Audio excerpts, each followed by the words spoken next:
What draws people to art is very subjective. My art will not be for all people. There's a kind of self-selection process that I absolutely trust, that people who are drawn to the art will get the experience that they need. I was initially an academic philosopher and taught philosophy, and decided that I needed a more expansive field to move into for the kind of creative interests I had.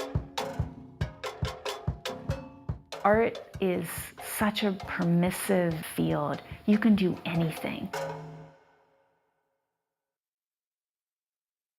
So this is the map I created, titled Finding Everett Ruess, about the disappearance of the naturalist artist Everett Ruess, who in 1934 traveled out across the Escalante landscape in Utah and disappeared down Davis Gulch.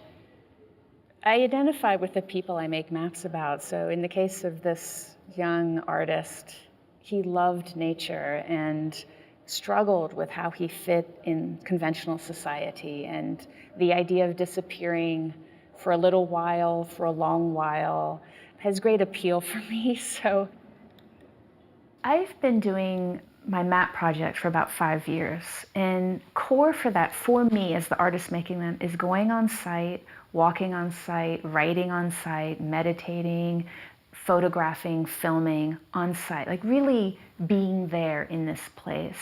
So in 2011, I traveled to Davis Gulch and retraced his steps and photographed and wrote and, looked for him. He's not to be found, but looked for him and kind of transformed that experiential information into a printed map. The map for me is at once a practical, functional tool. At the same time, I'm very aware of how reductive maps are. It's a distillation of a very complex, phenomenal world. I'm embracing that limitation. We have so many ways of reducing the world because we can't encounter or make sense of the complexity all at once. It's overwhelming. It's so much information available. It's bombarding us. So we need these ways. Language does that. It's a reductive tool that selects out certain things to draw them into focus.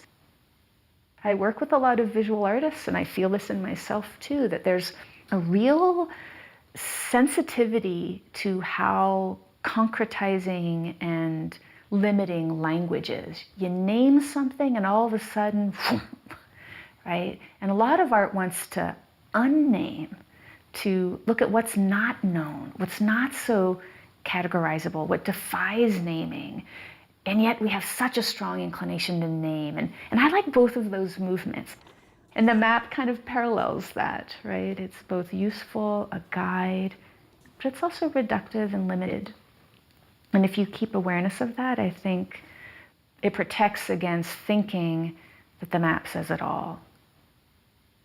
I hope there's another layer of experience that is generated from encountering the map and thinking about that place and responding to my words. So it isn't just reduced to that.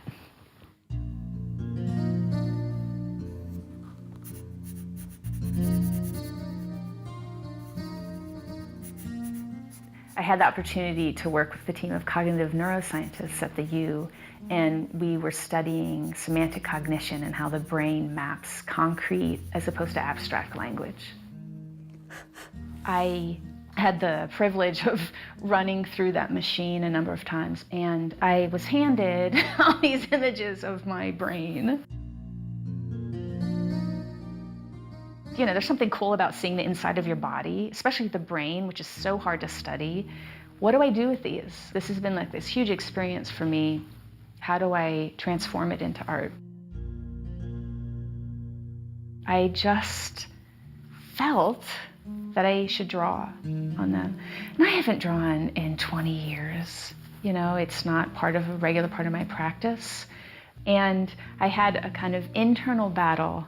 Part of me was saying well, you're a conceptual artist, you don't draw, which is no one says that. No one says conceptual artists can't draw. But in my head, I had made that determination that there was something so intuitive or so gestural or so subjective about drawing in the way I felt like I wanted to draw and make marks on these images that I was censoring myself. And I just had this real conversation of just do it. No one has to see it. If it's failure, you learn something, right? So I kind of gave myself that permission of trust whatever inside of me saying this is the way to work with this and see where it goes. And, you know, I'm still in that process of seeing where it goes. I think some of them are funny. It's sort of like, this is how I felt that day, and you know, it's more abstract or kind of cartoonish. Sometimes I just need to turn off that internal critic and really trust the process and trust what I feel I need to do.